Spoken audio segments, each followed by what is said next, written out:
Investment के मामले में देखा जाए तो आजकल ऑप्शंस की कोई कमी नहीं है। अपने पोर्टफोलियो को स्ट्रॉन्ग करने के लिए इन्वेस्टर कई तरह की स्कीम्स में इन्वेस्ट करना पसंद करते हैं, लेकिन अगर आप गारंटेड रिटर्न वाली किसी स्कीम में इन्वेस्टमेंट करना चाहते हैं और अच्छा पैसा जोड़ना चाहते हैं तो पब्लिक प्रोविडेंट फंड का ऑप्शन चुन सकते हैं। पीपीएफ सरकारी गारंटी वाली स्कीम है। इसमें लंबे समय के लिए इन्वेस्ट करना होता है। 15 साल में स्कीम मैच्योर होती है। अगर आप आगे भी इसका फायदा लेना चाहते हैं तो अपने अकाउंट को 5-5 साल के लिए एक्सटेंड करवा सकते हैं। पीपीएफ में 500 रुपए से 1.5 लाख तक सालाना जमा किए जा सकते हैं। मौजूदा समय में इस पर 7.1% का ब्याज मिल रहा है। वहीं ईईई कैटेगरी की इस स्कीम में 3 तरह से ब्याज भी बचाया जा सकता है। इसमें निवेश करने के लिए आप किसी भी पोस्ट ऑफिस या सरकारी बैंक में अकाउंट ओपन करवा सकते हैं। अगर आप सिर्फ 1000 रुपए महीने भी इस स्कीम में निवेश कर देंगे तो कुछ सालों में 8 लाख से ज्यादा रकम जोड़ सकते हैं। जी हाँ, अगर आप इस स्कीम में हर महीने 1000 रुपए का निवेश करते हैं तो साल में 12,000 रुपए निवेश करेंगे।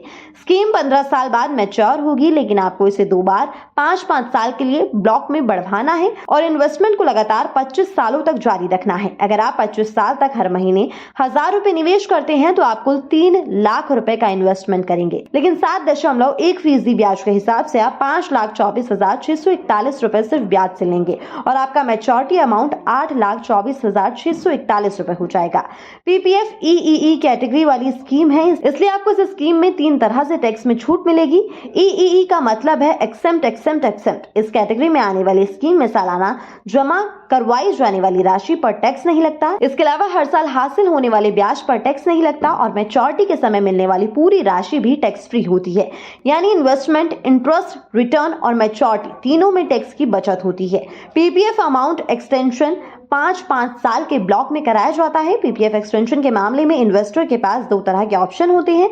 पहला, कंट्रीब्यूशन के साथ अकाउंट एक्सटेंशन और दूसरा, बिना इन्वेस्ट किए अकाउंट एक्सटेंशन। आपको कंट्रीब्यूशन के साथ एक्सटेंशन कराना है। इसके लिए आपको बैंक या पोस्ट ऑफिस जहां भी अकाउंट है वहां एक एप्लीकेशन देनी होगी। ध्यान रखिए कि एप्लीकेशन आपको मैच्योरिटी की तारीख से 1 साल पूरा होने के पहले देनी होगी और एक्सटेंशन के लिए एक फॉर्म भरना होगा। फॉर्म उसी पोस्ट ऑफिस, बैंक या ब्रांच में जमा होगा जहां पीपीएफ अकाउंट खोला गया है। अगर आप समय रहते इस फॉर्म को जमा नहीं कर पाते हैं तो आप अकाउंट में अपना कंट्रीब्यूशन नहीं दे पाएंगे। तो गारंटेड रिटर्न और लॉन्ग टर्म इन्वेस्टमेंट के लिए ये आपके लिए एक अच्छी स्कीम साबित हो सकती है।